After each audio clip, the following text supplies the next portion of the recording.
Good evening, everyone. It is 6:01. I want to be very respectful of your precious time, so I am going to go ahead and get started. Welcome, everyone. Good evening. My name is Dr. Jennifer Brown. I am the Executive Director at KIPP Jacksonville Schools. I'm so glad that you are joining us this evening. I just want to, before we get started, dig into a couple of what we will call house rules, just so that we ensure that this goes as smoothly as possible for everyone. So please start by making sure that your phones are muted so that everyone can be heard without interruption. If you would like to leave your cameras on, you're welcome to do so. You don't have to. Um, you're welcome to do that, but I will ask that you mute so that we don't hear any background noise, and we can make sure that when folks are presenting and talking, we can hear them very clearly. When you have questions during the presentation, please type them into the chat feature. It's located at the bottom of your screen if you are joining us from a laptop computer. It's at the bottom. If you're joining us from your cell phone, it's also at the bottom. And just type your questions into the chat. Speaking of background noise, you probably hear some in my house right now. I have a very excited 3-year-old who is happy to see her daddy. So this, this is real life, everybody. So thank you for being gracious with me. And then I just want to say that once we get to, we're going to be very respectful again of everybody's time. Once we get to the end of the presentation, we will take some questions, and we're going to make every effort to answer the questions during our time together, the questions that apply most to the majority. But there will be some follow-up there with that. So, all right, so with that, we're going to go ahead and get started. And this is being recorded, so we can we'll be able to share from there. So I want to start with a picture of a student who is really important, and I think is a great place for us to start. So on your screen, you see a picture of Janiyah Stevens. Janiyah started with KIPP Jacksonville Schools when she was a 5th grader, back in our very first class of 5th graders, way back when, in 2010, because we're coming up on a decade. Janiyah is KIPP Jacksonville Schools' first college graduate. We have a commitment that no matter where our students come to us, if they join us in kindergarten, if they join us in 5th grade like Janiyah did a decade ago, we're going to stick beside our students and you, their families, every step of the way.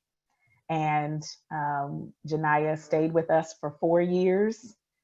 She started at the middle school, KIPP Impact. She stayed with us for 4 years. And even when she transitioned to Lee High School's early college program, our KIPP Through College team stayed with her every step of the way, offered her guidance to go to Florida State University.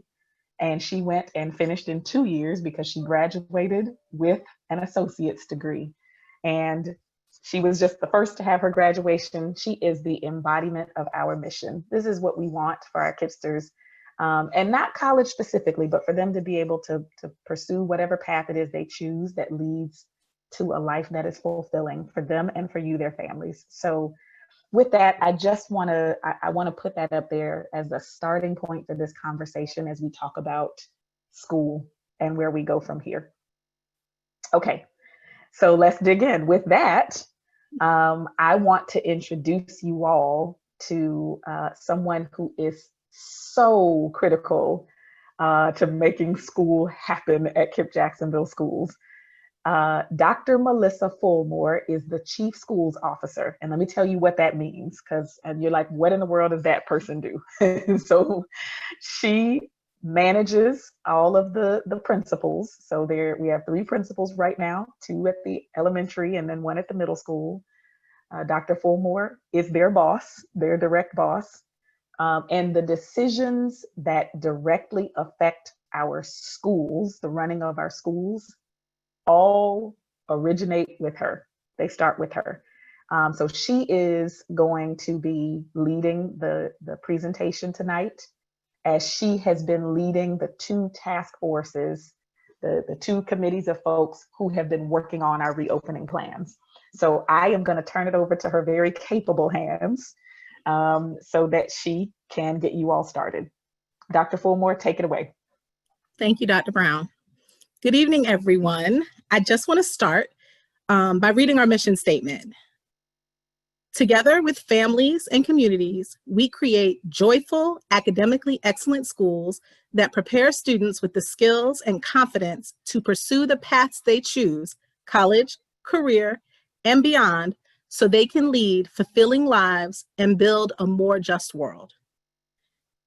As you can see, we bolded certain words. These are the words that are guiding our conversation tonight. First, our mission begins with together with families and communities. Though Dr. Brown and I take great pride in being parents of KIPPsters too, we don't begin to believe for a minute that we know what's best for you and your family, nor that we can do this work alone. And so we have to do this with you. It is very important to us to hear your voices as we make these unprecedented decisions. You'll also see bolded that we create joyful and academically excellent schools. Though this is always a balancing act, it is made harder by these increased safety protocols that we've been asked to do.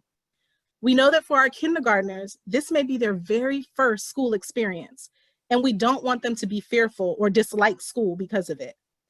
For all of our other students, we know that schools play more than just an educational and academic role. Social and emotional development also happens here, and we don't want to stifle any of that. Our end goal, a more just world. Basically a world where justice is felt by everyone. Now more than ever, it is important for everyone to declare the importance of Black lives. Because you are our most important stakeholder, because without your kids, we wouldn't have schools. It is our responsibility to make sure that you are sending your babies back to a safe environment, not just safe from COVID-19, but safe to be Black children in schools. So that's where we start this work. So why are we meeting tonight? Well, we've been working hard with our team to plan for the next school year to ensure our students thrive despite this public health crisis. We are also very blessed to be part of the larger KIPP network of over 200 schools across this nation. So our thinking has been informed by you, our stakeholders, and a lot of other people doing this work. We are at a major decision point, and we're basically trying to change the way school has been done since the late 1800s. We want to be transparent with what we've been planning, and we basically want to ask you for more input. There are no easy answers here.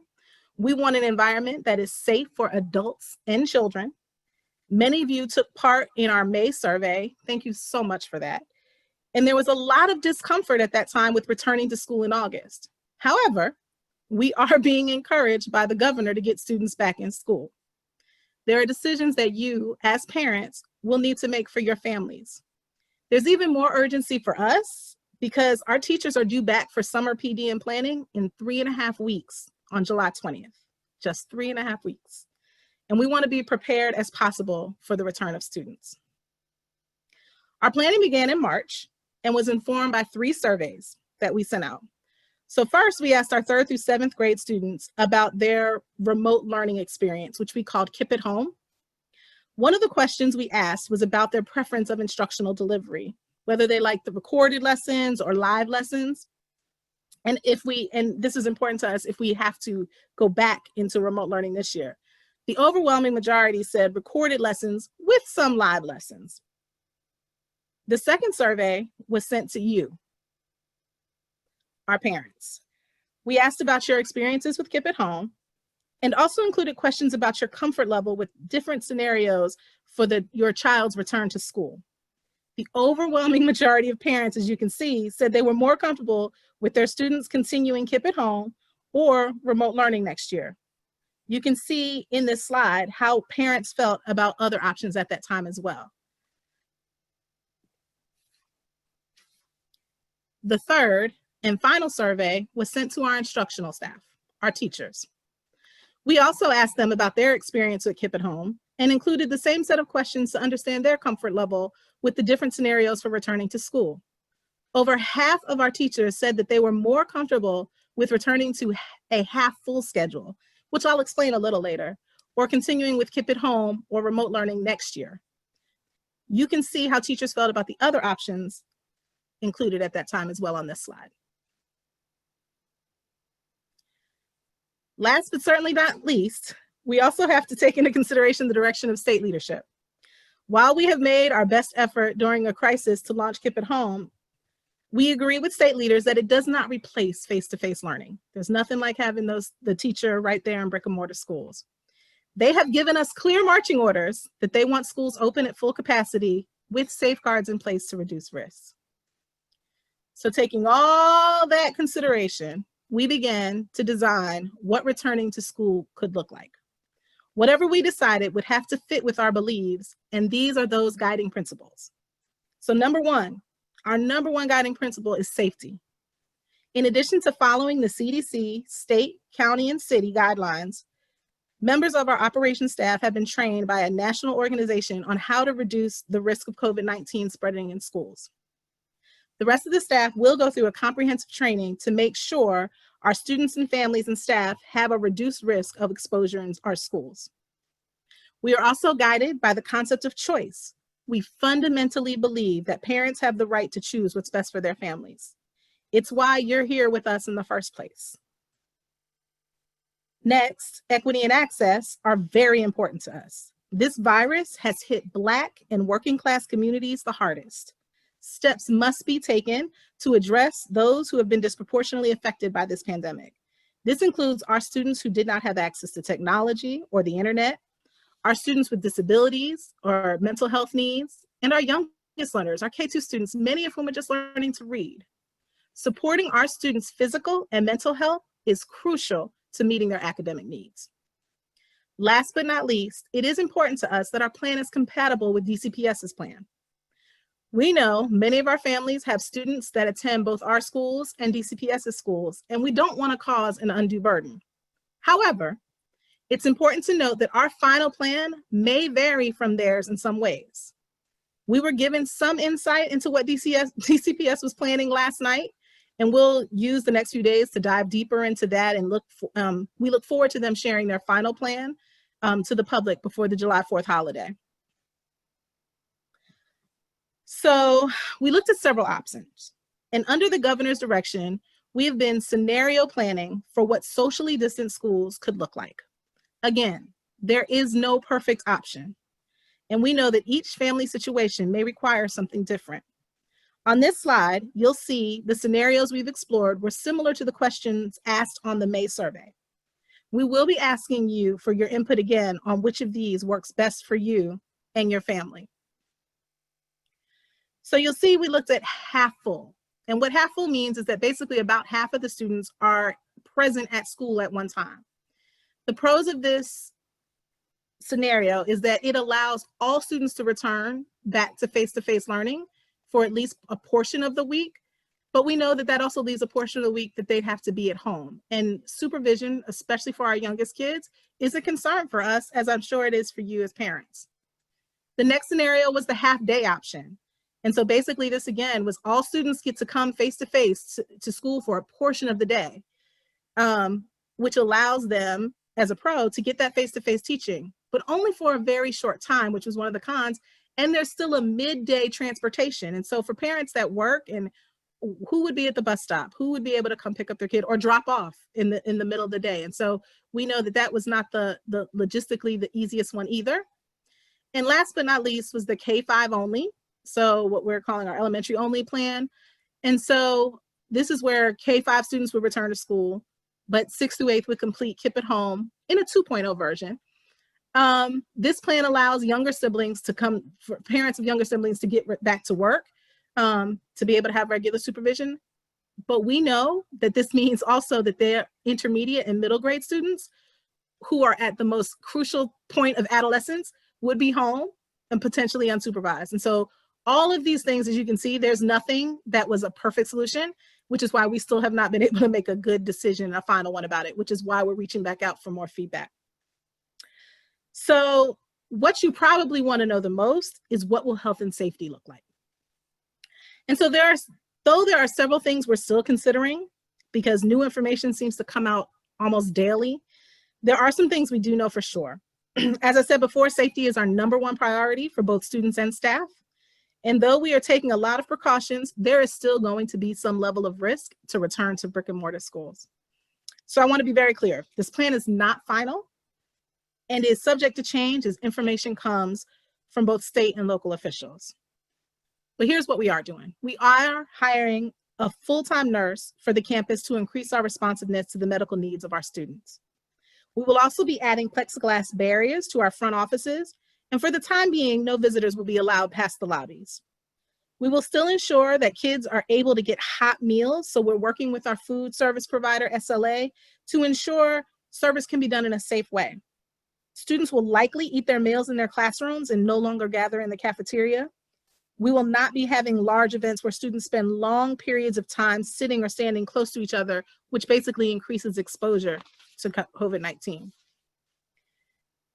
We also have more things. So we will be taking the temperatures of all staff and students in the morning. For this reason, it is very important that you do not leave your student at the bus stop or at the school early unsupervised.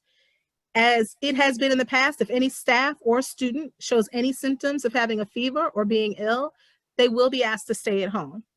We encourage you to keep us posted if your child does show symptoms, because we are here to help. We will also routinely ask students to wash their hands or use sanitizer throughout the day. And obviously, we plan to continue service, bus service, because over 70% of our kids do ride the bus, but in the safest manner possible. Obviously, the plan we choose to implement will affect the number of students on campus and in classrooms each day. And so, unfortunately, we're not sure about what that will look like. This crisis is likely to continue into the fall and impact how many people we can have in buildings or classrooms. And so we'll know more, hopefully very soon. We are all in this together, and we ask for your patience as plans may change. And we will do our best to inform you as far ahead as possible so that you can plan in your homes as well. We do have some considerations. We are going to continue to prioritize the safety, health, and well-being of our entire school community, students, staff, alumni, and families. We work hard so that everyone has access to academic materials, technology, remote instruction, special education services, mental health services, food security, community resources, and a support network. We want to ensure that families are able to have siblings attend together when possible. And we're still trying to make sure that the learning experience at home includes the feedback from the surveys and allows our students to grow in creating what would be KIPP at Home 2.0. Here's what we're still wrestling though with. While the governor has pushed for schools to be back in session, he still has advised us to follow CDC and the Florida Department of Health recommendations. As you know, these have changed over time. An example being the use of masks. Masks were first advised to not be used, and then that changed. And so when we surveyed you in May, there wasn't a lot of support for masks. We realized that may have changed now. We are also preparing for the possibility that there may be a second wave of school closures sometime during the year. And we put together a task force this summer to look at the data from those surveys and are working to improve the remote experience for all students. And that is what we're calling KIPP at Home 2.0. But we also want to know, what are you thinking? Like about recess? Do you want your kids to play or not play? Do you want to be able to opt in or out? Should kids be wearing masks? Are there parents who want a full digital option so their child could stay at home? These are the questions that we're going to be reaching out very soon to get your input on.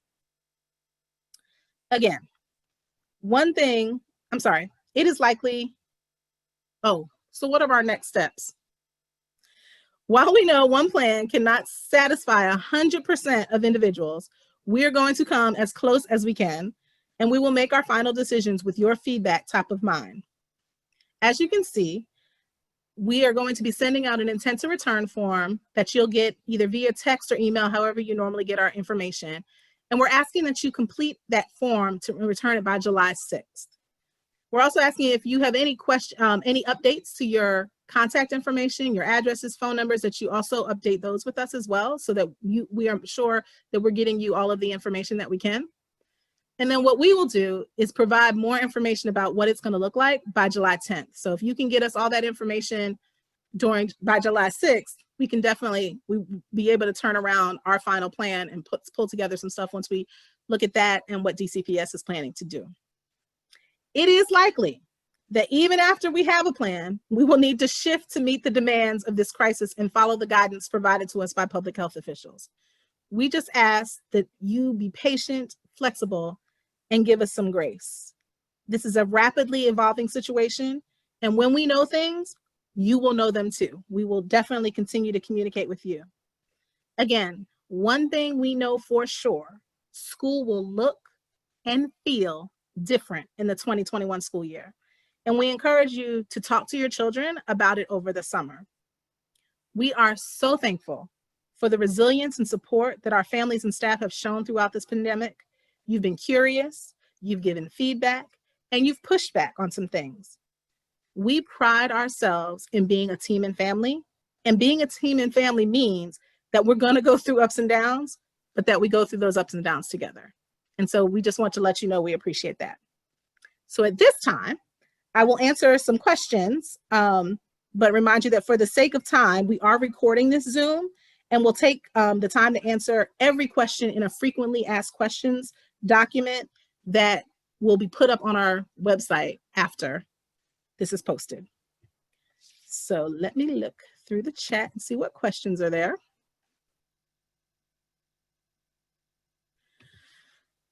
I see Antonia's iPhone, and I would say, honestly, that is an answer that you have to decide for your family. There is no way I would be able to tell you what to do with your child. And I would say it doesn't have to be homeschool, but yes, you could do the KIPP option, the KIPP at home option. And so to answer Jamie, they're moving fast. Hold on, let me. I see Sierra's recommendation of face shields during recess. That is definitely something we will talk about in our task force. Will we provide face masks for students? So we have put in a massive order for face masks. So when we decide whether or not they're mandatory or optional will be like how much we're requiring, but that will definitely be in our final plan, our recommendation for that. Jamie Roberts asked if we have the option of online and in school. That's what we're going to be making the decision on. So we're going to ask you for a little more input, and then we'll be able to answer that question at that time. Shantae Jones, how many students would be in a class at a time? So this is really dependent upon how many people want to come back to school. I would tell you, in an ideal world, if 50% said I'm keeping my child home and 50% said I'm sending my child back, that would be great. However, we know that 50% would not be 50% at every grade.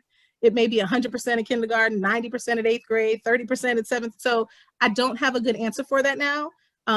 We are looking at it to see, again, we want to see what DCPS is doing. We also want to continue to get information from the Department of Health of what they're saying is healthy for kids to be in the same room. So we will have that answer by July 10th. If someone's immune system is compromised, I would recommend that they would stay home as well. Or if you live with someone whose immune system, but that's a recommendation. It's not a mandate. And so I just want to say that. I see a question about uniforms. And I will say, yes, all students, if we are back in brick and mortar, will be required to wear their uniforms. Can I just Please. say something here, Dr. Fulmore?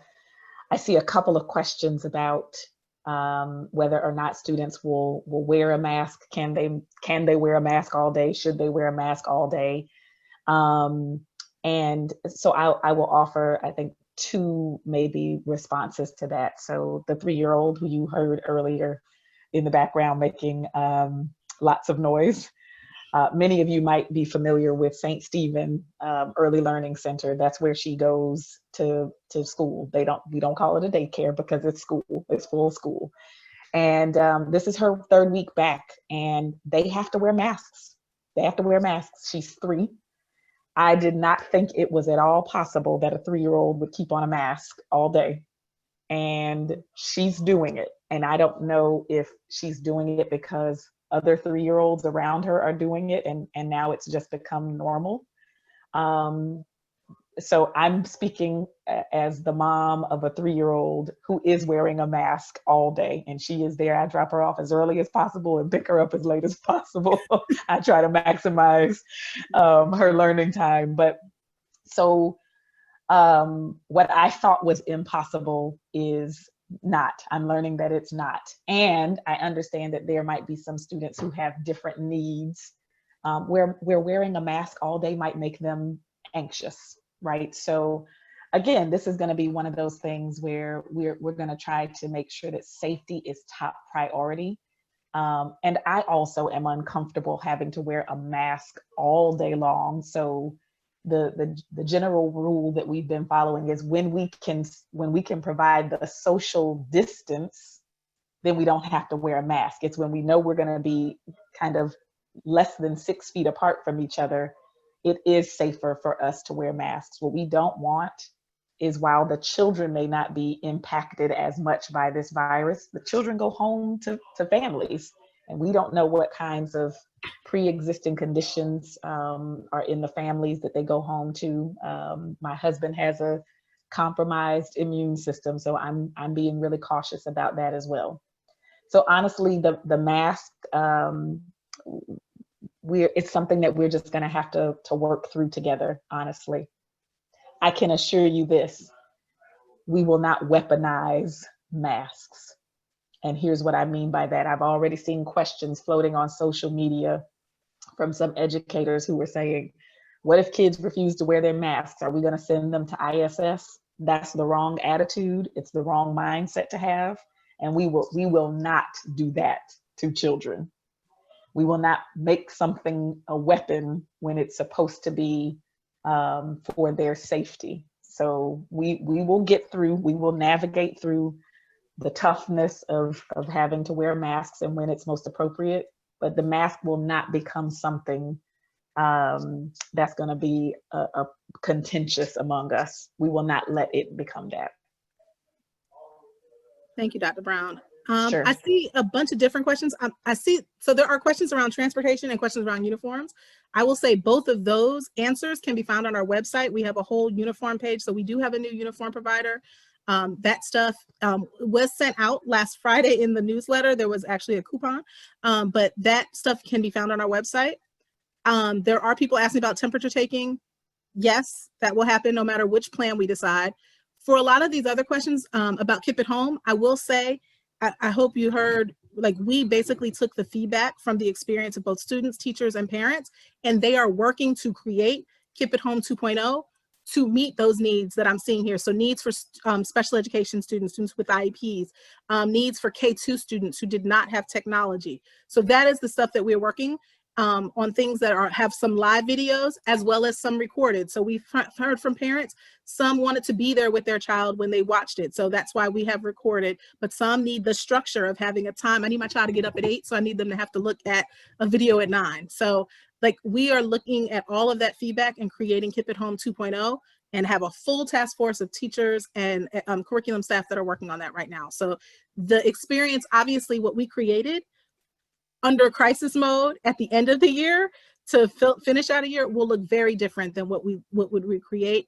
One, if we have to go back into quarantine for a pandemic, and 2, if there are parents that choose that as an option. And again, we have not yet decided on a plan for those who may have joined us late. So we are going to be sending out something this week so that we can get more input so we can make our final plans and let you know by July 10th. So the coupon that was sent in the newsletter that went out last Friday. So if you have Dojo, you should be able to look onto your Dojo and look at last week's newsletter. But there definitely was a coupon. There's a couple of different things, different percents off if you spend different amounts. Buy 4 shirts, get 1 free. That definitely was in there. I believe it goes through July 1st. So if you haven't seen, check your Dojo. It's in there. I don't know the website. I am sorry, but it is on our website. So if you go to our website, kippjax.org, all of the uniform information is there on our return to school page, back to school page. Oh, thank you.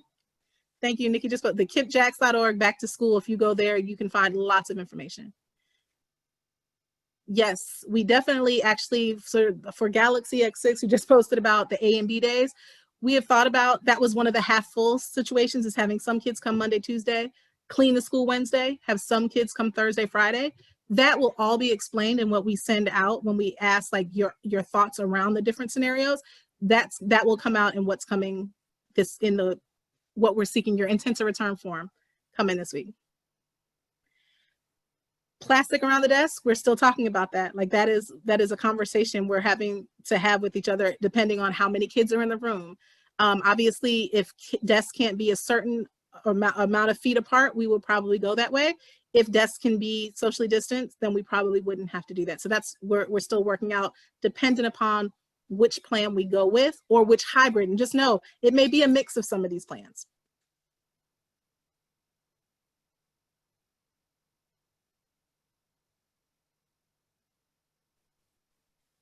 Let me see. I feel you. Arlene and Jehu's mom, that's why we said this can change. Anytime she asks, like with numbers going up in Florida, is it safe to open schools? We don't know. According to the Department of Health right now, yes, it is. That can change. We literally get new information almost daily. And so, whereas now we are scheduled to reopen on August 10th, August 1st, that may change, but I just don't know. Again, we will make sure that as soon as we know things, you know things, so that you can make the best decision for your family.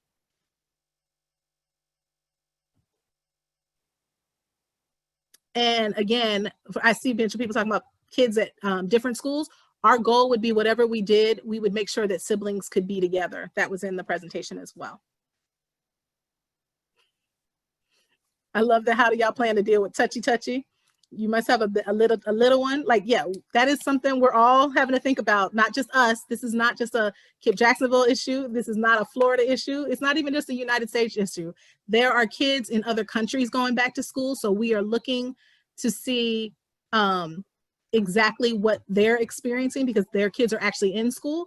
And so that is another place that we're looking for guidance. And yes, August 10th is the first day of school right now on the calendar. And so barring anything else, August 10th would be the first day of school for all students. And we can talk about that more. We'll communicate that more as we get closer. Dr. Fulmore, there have been a couple of questions around testing. Will you just talk about what the guidance has been from the state around testing and then how we are thinking about approaching that? Most definitely. So obviously, there was no state testing the end of the year, and we did not do our end of the year testing like STEP and MAP that we normally would do during the school year. Our goal is knowing we need to know where kids are, and this is something we do every year. We find out where your kids are when we first baseline test them, and we work from there. And so we believe that has to happen face-to-face for the validity and fidelity of that information to make sure that those results are valid. It's not something we can do over a Zoom. And so we want to be sure that kids are given their tests at the very beginning of the year. And so and we've actually researched and are changing the tests we're going to use. So we're moving from STEP to DIBBLES because the tests can actually be given in 1-minute chunks, as opposed to STEP can sometimes take up to a week or two. And so because we don't know how long we're actually going to be able to see kids before potentially there's another wave, we want to get our testing in so we know what we're working with. And I see some parents, and I'm not sure if you were here earlier, we are definitely looking at how students with IEPs will be impacted because we know that they were disproportionately affected during the end of the school year. And so we want to make sure that they are getting everything they can get. Yes, we are thinking about bathroom breaks. We are thinking about safety on the bus. All of those things are being discussed. And again, will be in our final plan with what we decide to do. There's a It's question, Dr. Fulmore, that I think maybe a couple of parents have asked.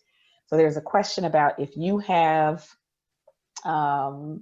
students that are in different grade levels, is there going to be an opportunity for students to do work at class, like on campus and at home?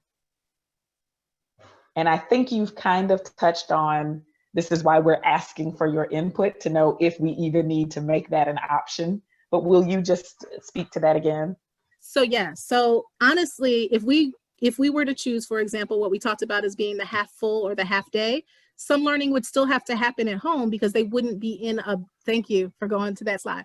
They would not be in the building all day. And so there would be learning at home as well.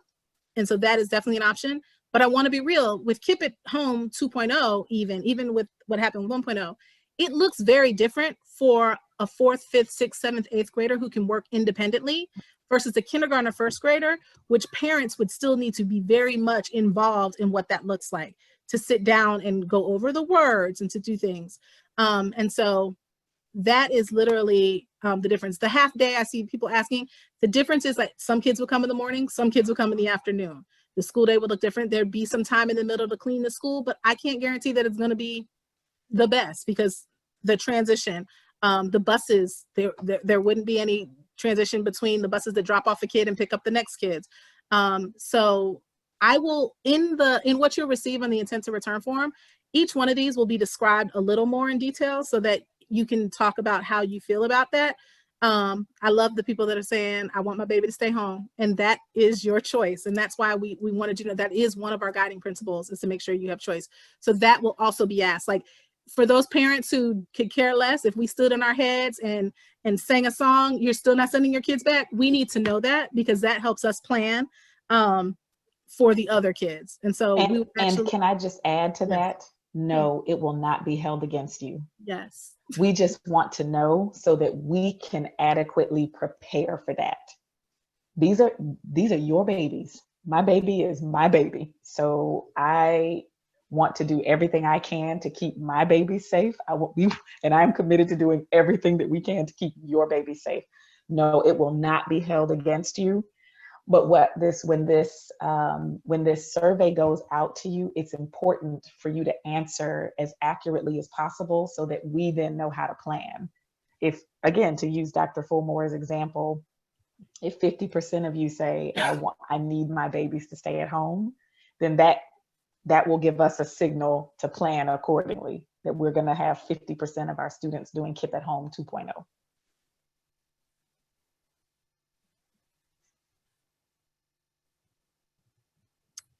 I love the question about receiving meals. We are definitely, that is something we're thinking about. And we know, for those of you, again, who may have just joined in and missed, there are definitely pros and cons to all of these. And so that's why we need to hear from you to be able to make that decision. And that's why we're reaching out. We were not reaching out to say, this is our final plan. We're reaching out to say, these are all the things we've explored. Here's what we're still wrestling with, and here's what we need from you. And so a reminder that there is a survey coming out, and we need 100% participation filling out this intent to return form, because it's not something that we just need trends on. We need to know how what each and every student is going to be doing next year. We do want to be, I'm 9 minutes over where I was supposed to end. So want again to remind everyone that we will answer we are recording this, so we have all of these questions will be preserved. We are going to put answers to them in on our back to school website. I will say this, a lot of the questions I see in here are also answered in other things that are already posted there. So please go to the KIPPjats.com back at school page. It will definitely be helpful for many of these parents. All right. Dr. Brown, anything else? No, I was just scanning back through to see if there were any of the questions that were kind of common to everybody. I know there's some of you that I have a personal relationship with, and you are sending me some messages privately. I appreciate it. Thank you. Keep them coming. And I will just close with this. We got some insights about DCPS's plan last night. So we have been trying to take some time absorbing that. It feels like they also want to offer a lot of choice to families. So we want to honor that, but we also want to know how you feel about that plan that was put out by DCPS.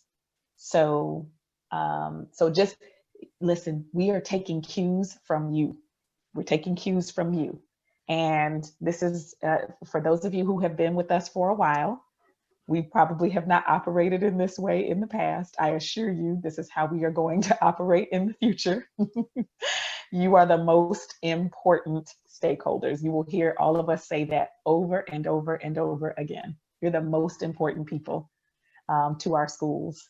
If you fill out this application and decide to bring your children to KIPP, so you're most important, and we are listening to you. We're going to take cues from you. We want you to be honest, give us honest feedback. We want you to co-design this with us. So the survey is going to go out, I think, on Friday. Yes. And it's not going to go out on Friday and be finished on Saturday. We're going to give you lots of time to think about that. But I promise you, Dr. Fulmore and I are both moms, and our kids attend KIPP. So I know we are not your baby's mothers, but I promise you, I love them and think about them. And I want them to be safe the same way I want my biological child to be safe. So I promise you, we are really thinking about this not as just the administrators who oversee this organization, but as mommies too. We're thinking about this with our mommy hats on. So these questions are really good. I'm with you, Galaxy J7, who says I'm on the fence because I want to keep my family safe. I'm right there with you. I am right there with you. I do want, because there was a couple of parents that said their kids are new. This is first time KIPP parents. You will not be left in the lurch. You will get all of the information you need for whatever you decide and choose for your family. A lot of people were asking about computers. We would not set you up for KIPP at Home 2.0 and not give you what you needed. So yeah, that will all be worked out. But that's why another reason why we really need to know sooner rather than later what people want to do. And again, I think someone said, like, if 50% want to stay home, what about the parents that have to work? Well, then we would figure out what to do with the other 50% that need to come to school. Like that's the reality, is that we just need to know what we're working with. It's really hard to plan without having actual numbers. And so we're definitely going to need more information from you. And we want y'all to stay with us. Yes. Right? Even if you decide you want to keep your baby at home, no, you do not have to go to Duval Virtual. You can do KIPP at home. We want you to stay with us. Stay with the KIPP team and family. So yes, I agree that this is a bit of a mess that we're all stuck in. It is. It's a tough situation. I promise you, we're going to do everything we can to keep them safe. But this is why we also want you to know that there is, we will plan for an option where you want to keep your children at home and keep them under your watchful care. And you don't have to leave. You don't have to withdraw from our schools in order to do that. And so for those of you who have feedback, please put it in the survey that we're sending out. There are going to be lots of questions that ask you about certain scenarios. And if you have other ideas, there will be a place for that as well. So you can put it all in there. I promise I personally am reading all of these. So we have 872 families that make up the 1,600 kids. We're going to read them all. So put it in that, and we'll be sure to get that back. And yeah, we definitely know there's lots of kids with asthma. And so I would also ask you to reach out to your health professional and ask them what they think is best for your child. So this is why we said we can't make the decision for all of you. We know there's some work that your guys are going to have to do too to figure out what's best for your families. This is not the last Zoom meeting. There's going to be a lot more. This is how we are going to be going forward. So get ready, y'all. There's going to be a whole lot of meetings. We want to hear from you. Yes. Thank you. Thank you for showing up. Like, Thank you. thank you. Thank you. Thank you for Your new time is parents. precious too. So thank Yeah. you so very much. For the person who just joined, this will be the video will be downloaded and put on our website probably by tomorrow. It takes a little while for long things like this to download, but it will be up on our website by tomorrow. So we'll have this, the whole recording will be there for things that you've missed. Thank you to all the new KIPP parents. We're really excited to have you join our team and family. To all our returners, thank you for sticking with us. And we will see you very soon. Look for that to come out on Friday. Thank you. This is recorded, by the way, and it will go out. I know some people said that they just joined. So this will go back out. Good night.